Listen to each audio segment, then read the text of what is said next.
Hello, ladies and gentlefolk of the world. Welcome to episode 2 of my Knitting Diaries podcast. I'm David van der Kamp and I'm so glad that you're here watching. In case you've missed it, episode 1 I posted last week, so you can go back and watch that. It's just an introduction episode where I talk about myself a little so that you can get to know me better and all of that. Right, so I can't believe I'm already doing episode 2.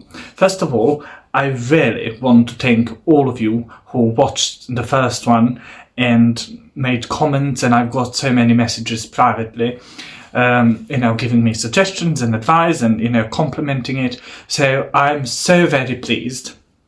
And I'm so glad that I decided to do this, since it's not really something that I planned to do.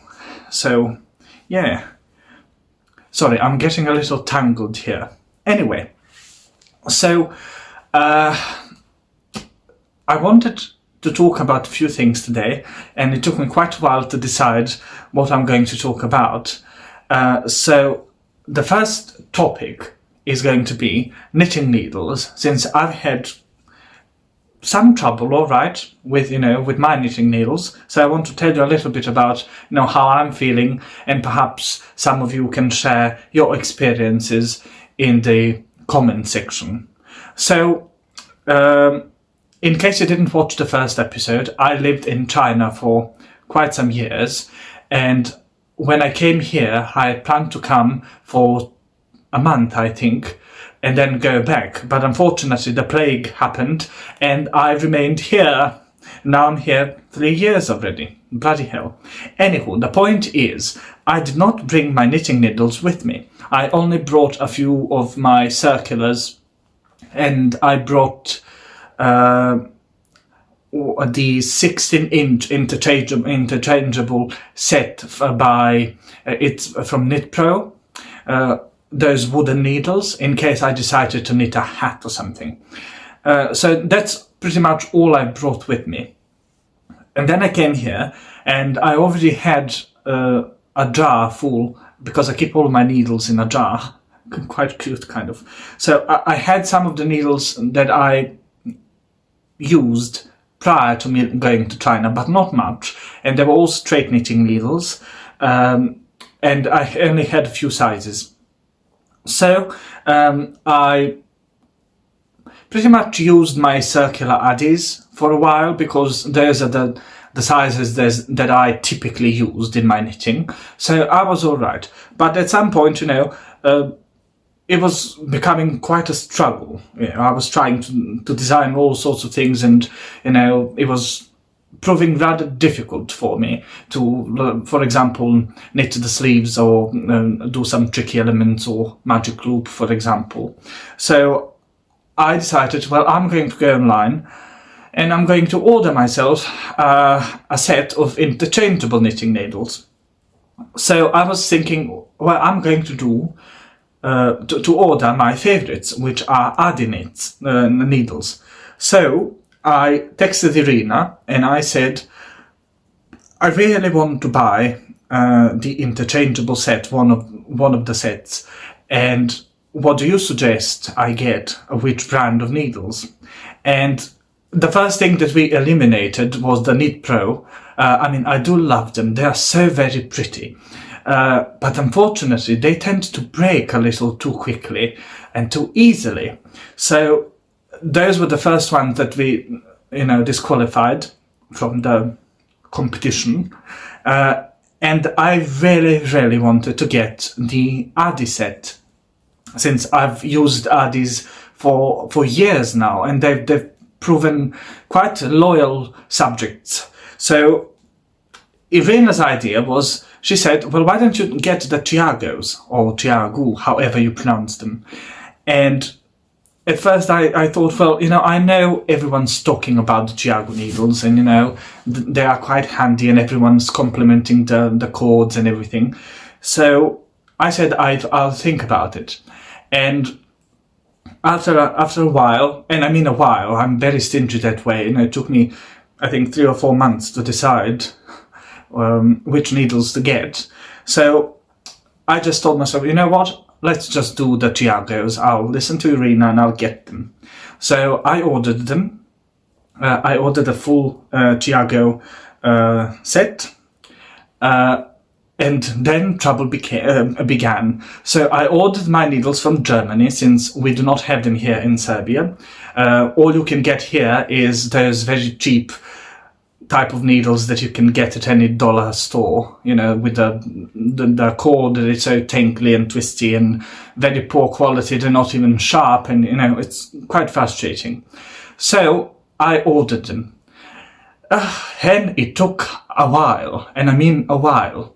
I waited, I think, about 2-something months without any word on the needles at all. So I contacted the seller and I said, you know, I've been waiting for more than 2 months now. Where are my needles? And she said, well, I don't know. So she tried to track them, and then it turned out that the needles were at Serbian customs. Now, I've ordered plenty of things before from abroad. They get to the customs, they let them through, you know, and they come here. But with these needles, for some reason, they decided to keep them there for a very long period of time. So I was thinking, well, why would they do that? And it turns out that the lady did not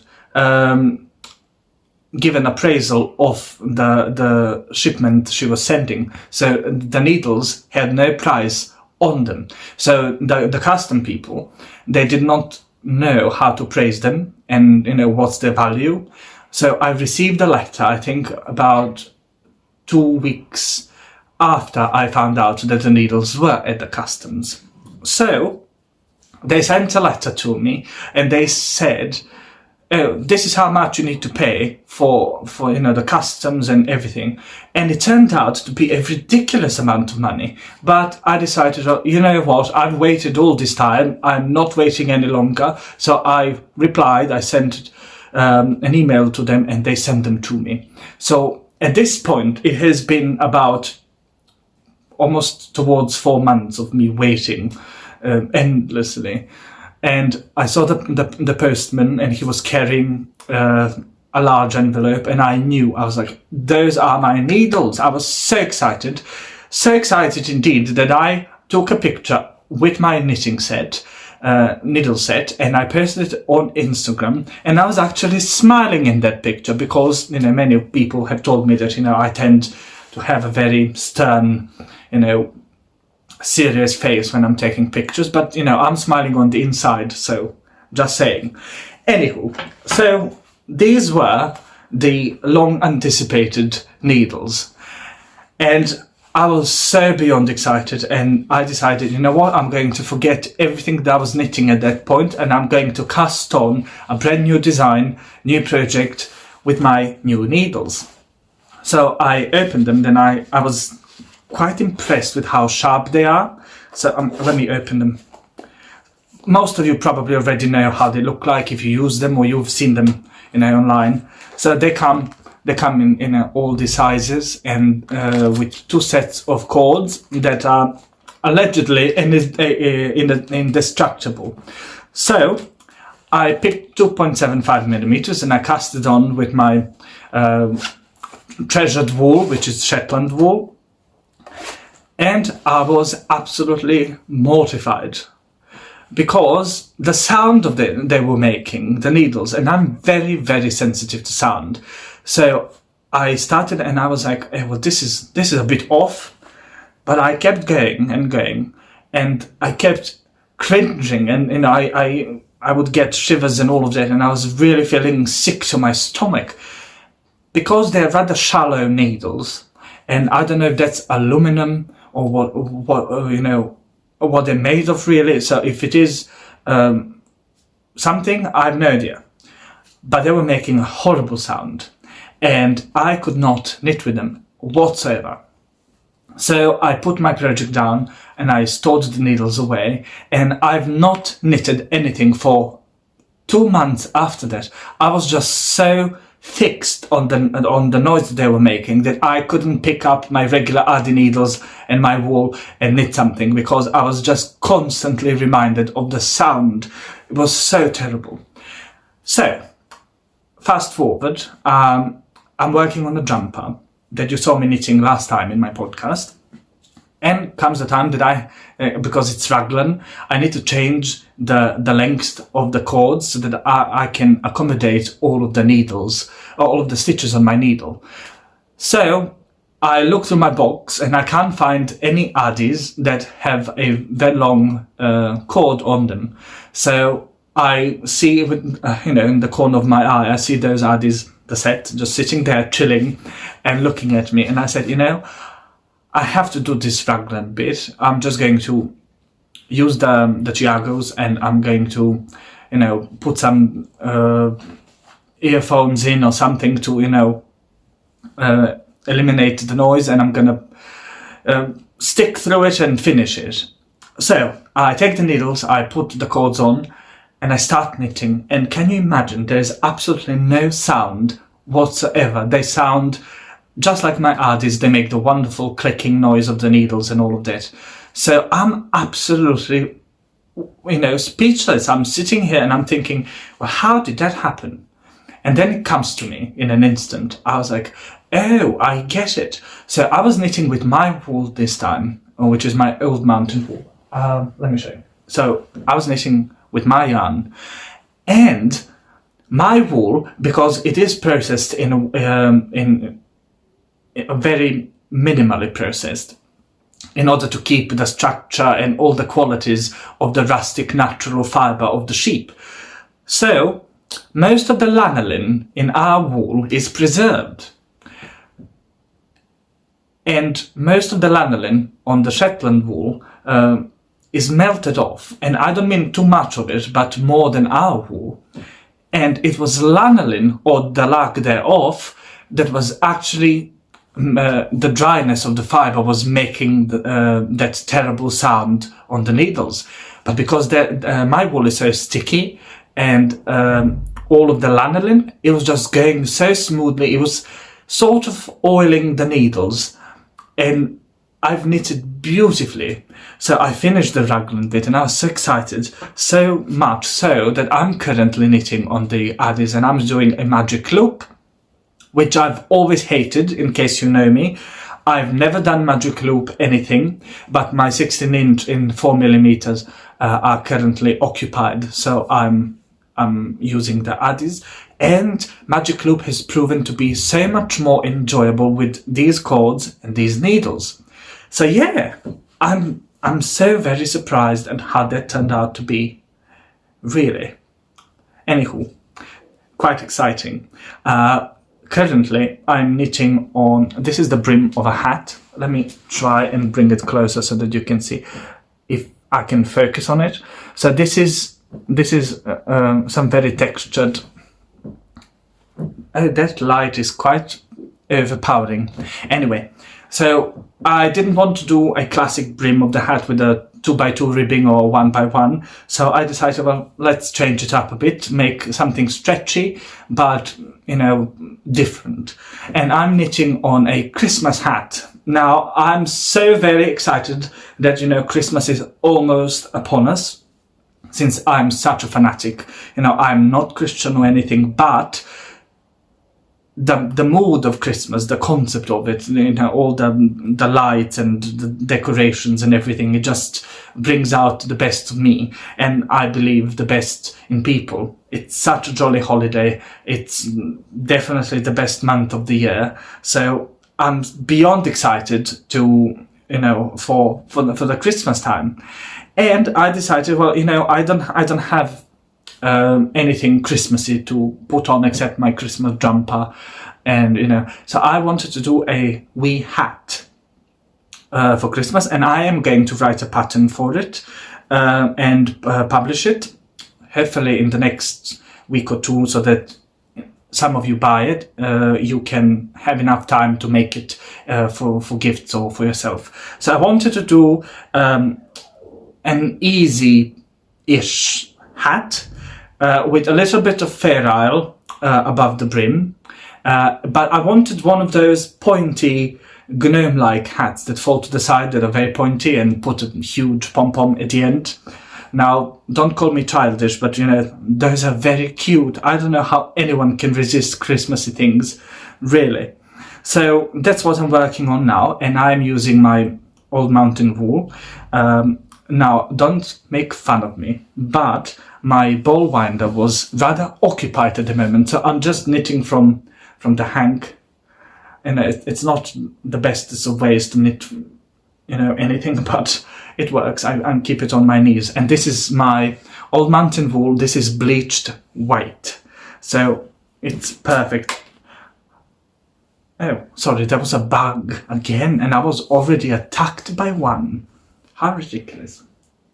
So yeah, I'm hoping that hopefully by the time that I post my next episode 3 of the podcast, I will have the hat all done and ready so that I can, show it to you and, share my excitement. So, yeah, and also the time that I will be posting this video, it's going to be Friday, which is the Poppy Day, or the Remembrance Day. So I'm appropriately wearing my poppy pin, which I crocheted, since I thought that I had the regular poppy pin, but turns out I left it in China. So and I lost the previous one that I've made, so I just got my crochet hook and I made this wee one. And I'm sorry for the pin is sticking out, but I couldn't find my smaller pin because I have so many pins. So you'll have to excuse that bit. So while I'm on the topic of wool and my wool, in the previous episode I've mentioned how I came up with my old mountain wool, and how and why and all of that.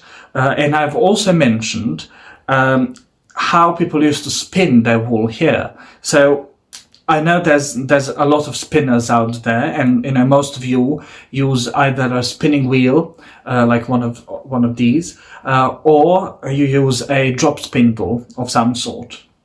And traditionally, that is not how people spun their yarns here.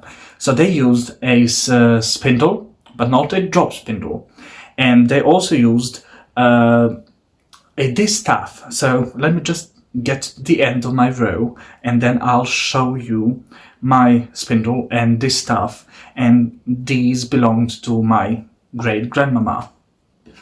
So this is the spindle, and it's called a wand. I mean, quite appropriately, since it does look like one from Harry Potter. Now, if I were ever to be in the Hogwarts, my wand would be like this, either knitting needle or a spindle like this. So it's called a wand because it's what it pretty much is. It's an elongated piece of wood with a thicker bottom and a very pointy end there. So it's not a drop spindle because you don't drop it at any point. So what you do is you just keep turning it with the tips of your fingers like so while you are spinning your fiber. Now it does get a bit tricky because it's sort of multitasking with your hands. You have to draw the fiber and also spin at the same time, but you'll get there eventually if you want to try it. And the good thing about this is you don't really have to go and buy one. All you can do is get yourself a knife, a pocket knife or a carving knife, and go out and get some dry piece of wood, and you can just sharpen this bit and sort of carve out the thicker end, polish it with a little bit of sandpaper, and voila, there you go. You have yourself a wand. And this is a distaff. Oh, that's the wrong side. So this one is very old, and the tip of it broke off a little, so I sharpened it, and it would have been much longer. So pretty much what you would do, you would keep it either like so, or the way I like to do, I just put it in between my knees and I hold it. Or you can even put it as the one it is here. You can put it on your spinning wheel and then spin directly from the distaff. So it has all of these bits carved here, sort of like cuts, and that's used for thread to tie around the roving that would be put onto the flat bit of the distaff. And this one is carved. This all hand carved, and has these bits here which would also use to hold the thread. And depending from house to house, distaffs used to be so elaborately decorated, and I have a few, but this one was on hand to show you. So they would be so elaborately decorated, and they would come in different colors and different shapes. Some would be larger, some smaller, and they were so very important. Then when women passed away, in those times, they would oftentimes be buried either with the distaffs with them in the coffin, or would be sort of put on top of the grave, and it would remain there, because they were believed to belong so close to one's soul that they should not be separated. The reason I have mine is because my granny, like all other grannies, had a bunch of them, and one was buried with her and the rest were passed on. So I'm very glad that I have them with me, and I do use them when I spin. I use a spinning wheel as well, but I also like doing the wand and the distaff, since it's so meditative. Right, so distaffs were so beautiful, and I've seen some with mirrors at the back, so there would be a little piece of mirror, and it is believed that when a girl or a lady is spinning and a bad spirit enters the house, it would look upon its own reflection in the back of the spindle, that it will leave the room and the woman spinning the fibre. And also it is believed that when a lady was spinning her fibre, that she would oftentimes either sing songs or chant some words, and those were usually to bring luck into the fibre or to ward off evil. So they were quite important aspects of every woman's life. And when a girl was to marry, her future husband, his duty was to go out, find the most beautiful piece of wood he could, and then carve it and make a distaff for her wife, for his wife to be. So it was sort of like a competition for men as well, which one could make the most beautiful, elaborate distaff and spindle for his wife. Right, and another thing that was sort of forgotten about, but nowadays with the internet and everything, we are sort of familiar with we have that sense of community. Back in the days here in the ye old country of Serbia, they also had that sense of community, in a way that spinning would happen in the winter, or just before the winter begins, when all of the work outside is finished, when there's no farming to be done, no fields to tend to. It's getting dark rather early in the day, so women would go around their villages or towns, and they would carry a box full of spindles, like this one, and they would go door to door and give a spindle to their neighbors, and invite them over to their house so they can help them spin all of the wool that they have harvested that season. Because it was a lot of wool, and a woman was expected to provide her family with clothing. So she would go around past the spindles and, say the time. So all the ladies from the neighborhood or from the village would go to that one person's house. They would sit together, spin and chat, have some lovely tea and sing, play some music. The men would oftentimes also gather around and help them sing and, bring some fun to the event. So once all of the wool was spun into yarn, they would go back home, and another day, another woman's house and another batch of wool to be spun. So it was quite special. I believe. And, I'm a little bit saddened by the fact that, we don't have those traditions anymore, that, they're a thing of the past. But I'm very happy that, we have evidence, and so even some older people who are still alive remember, so they can pass on their experiences when it comes to knitting and spinning yarn and all of that stuff. So yeah, it was quite beautiful. Those were times of hardship, and they weren't the happiest of times in a sense of day-to-day life, but they found such joy in things like that, in gathering together and working together and supporting each other. And I feel that that's sort of the most important thing that we have lost nowadays, is that sense of community, the sense of wanting to help one another and support one another. Instead, we each go our ways and oftentimes forget that there's still people out there, and there's our families and friends, and sometimes they need support. But on the other hand, we have the internet, and we can build our communities and build positive environments for people to get that sense of belonging. And this is what we did, Irina and I, with our Knitters Gonna Knit group on Facebook. We are past 19,500 members at the moment, so I'm hoping that we can get to 20,000 members by the end of this year. So if you are watching, please join our group, or invite your friends to join as well, in case you are already a member.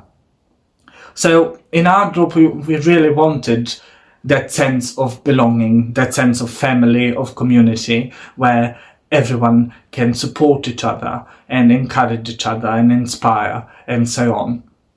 So I'm very grateful to be part of such a group and to be one of the co-founders. Yeah, such exciting thing. Right. So knitting. Let's talk about knitting a little. I have been knitting, and I've managed to finish a project that's been on my needles for a while now, since I got quite distracted by other things. But it's finally finished, and it's part of my colourful series, which were sort of inspired by Dolly Parton's song, The Coat of Many Colours, which I absolutely love. I love Dolly Parton. I love everything that she produces and does, and she's such a jolly person, and I love her. So she has the song The Coat of Many Colours, and I wanted to do a coat like that for ages. So I finally decided to do it, even though I've not cast on for that coat yet. But I wanted to do like a series of very colourful garments, and something that one could use as a stash buster, because I'm not too keen on having vast and large amounts of wool. So I don't have a personal stash. I do have a ton of wool, but this is the wool that I produce for selling, and I don't really use it myself. My stash all fits in a drawer, and I have all these bits and pieces, like balls that really I can't do much with. So I love those stash busting designs and projects, where I can just go on and use all of these scraps and bits that I have left over from other projects. So I came up with my Icarus shawl, which I'm going to show you now, and this is a sneak peek. It is not published yet, but it is coming out both on Ravelry and in my web store, where I'm as the David Van de Kamp on Ravelry, and vandekampdesigns.com on is my web store link. I'll put that in the description below so you can check it out. Anywho, I'm giving you a sneak peek of the shawl. So this is it. Ta-da! And yes, it is rather large, but there you go. It's all of the colors. I have not repeated a single color since Actually, I think I might have. Or no, I didn't. So I've not repeated any colours because I just had so many leftovers. But in case you buy the pattern and you want to knit this shawl, you can repeat the colours, or you can even make it 2 colours. One for the borders and one for the contrasting colour for the stripes. Now, I will also be making a tutorial on this shawl because it's such a simple shawl to do, but it has an interesting construction that I think would be easier to explain via video tutorial than simply just writing the instructions. So when I publish the pattern, there will be a link to the tutorial video, which you can follow along with the pattern in order to make your shawl as well. And I've done a knitted on, this light is awful, the knitted on edging there. Why can't you see it? Okay, there you go. So it has a cable going all across the top edge there, which sort of really completes the look. It makes it look rather regal. Let me put it on so you can see what I'm talking about. It's quite snuggly and it's rather warm. It's knitted in my old mountain wool DK weight on 3.75 millimeter needles. And look at that. Look how those cables drape and sort of make a very nice edge there and a collar, and it just, I'm so beyond proud of this shawl. I really cannot put it into words. I'm so glad that it's done, it's blocked, you know, and I can share it with you all. Yeah, so this is a spoiler, sort of, so you can see the shawl, but the pattern, like I said, is coming out next Saturday. I will be posting sneak peeks, pictures. I'm doing a photo shoot tomorrow, so I'll be posting some sneak peek pictures of the shawl with all the details so you can see it better. And then I'll do a big announcement when the pattern comes out.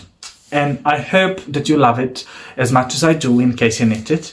And I hope you'll go and purchase the pattern and support me, since it did take practically forever for me to knit it. You know, not because it's complex, it's simply because I was so puzzled in my brain with all of the things that I simply did not have enough time nor energy to sit and knit.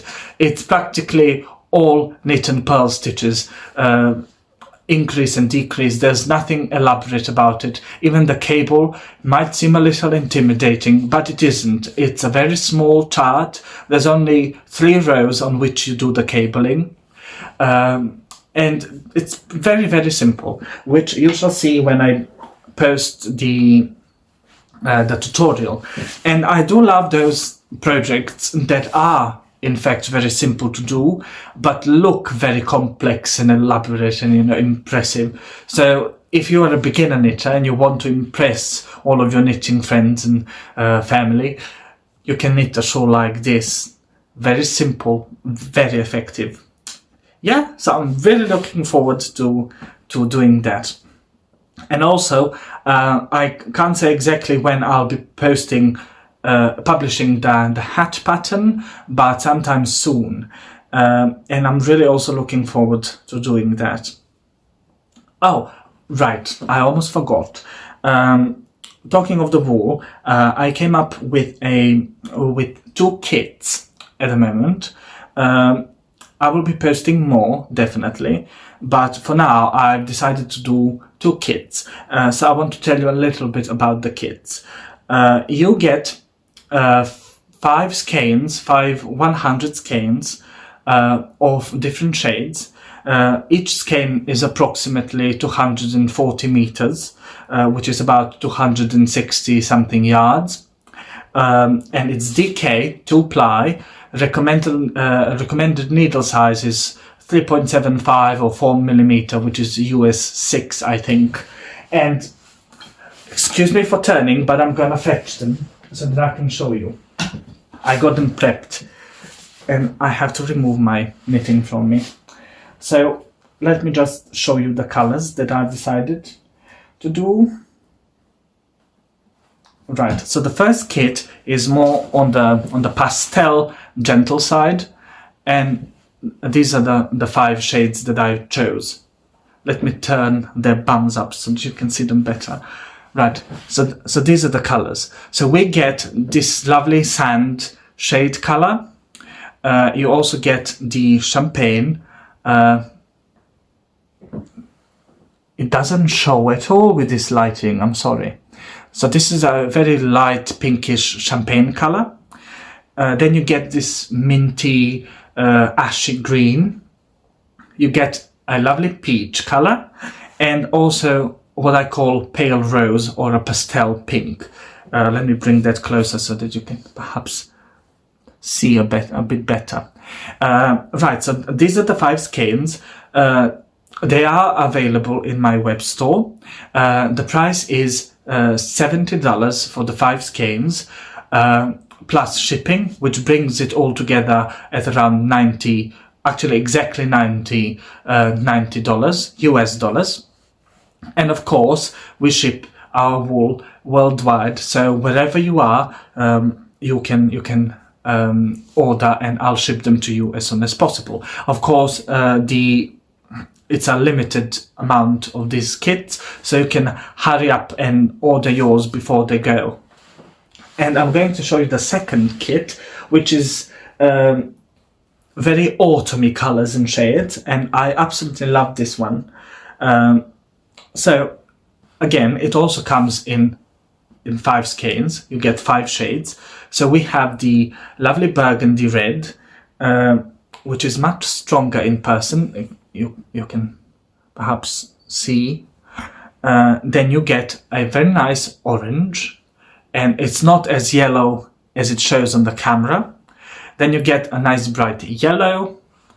You get a chocolatey brown, and a very dark, deep, rich olive green. So these are the 5 colors in the second kit, and this kit is also available in my web store, so you can head over there and make your purchase.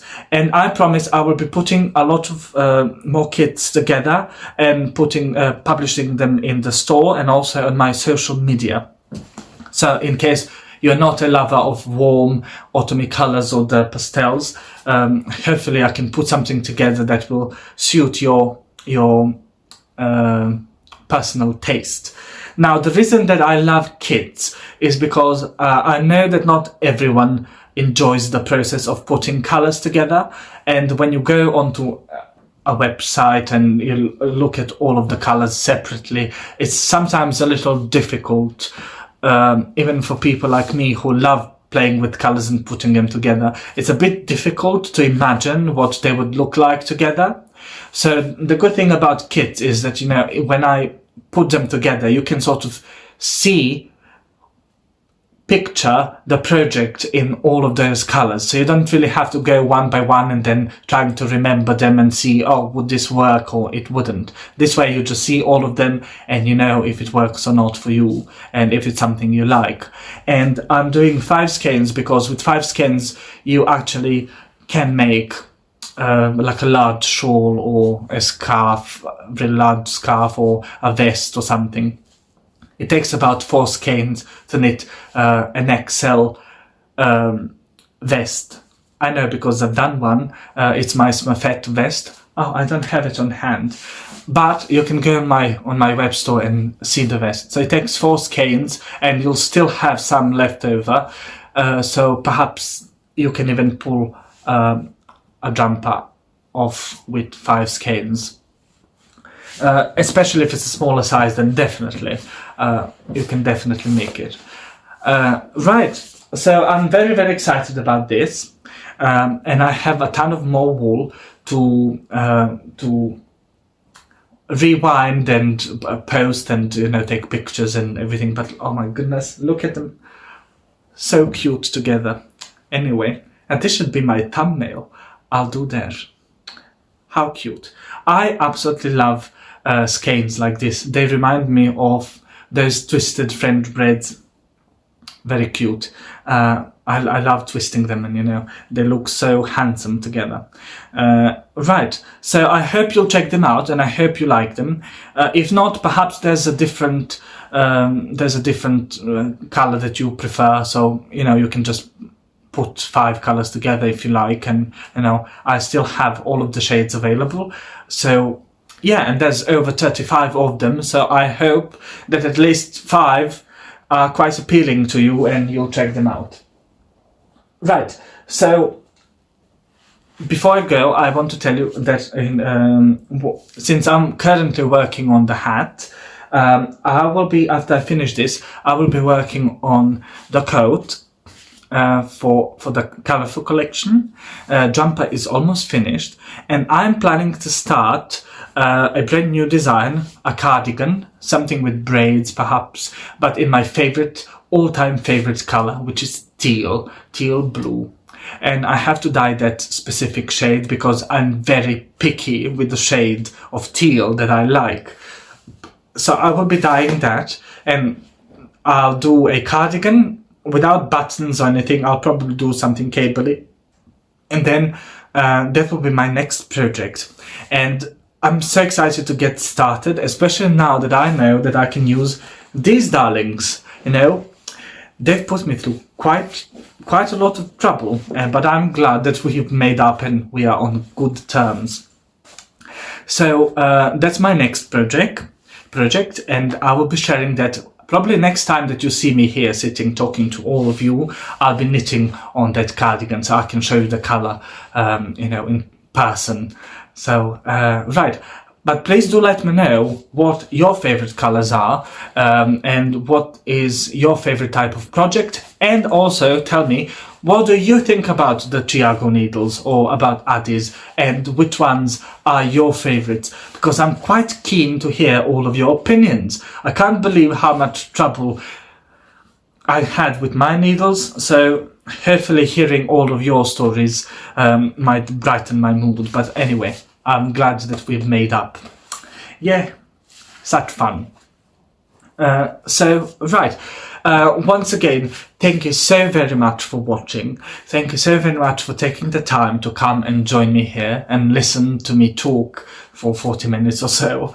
I hope that you enjoyed me sharing some history about Serbians' heritage when it comes to wool and knitting.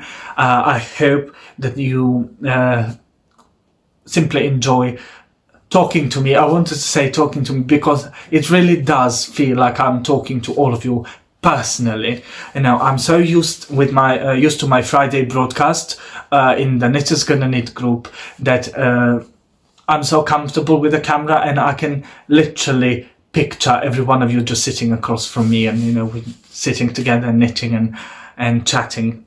Right, so once again, please do not forget to like and subscribe, and also comment. This really helps push my podcast out there, and it also really helps me feel good about myself. So you don't want me to suffer, do you? Please do go and subscribe.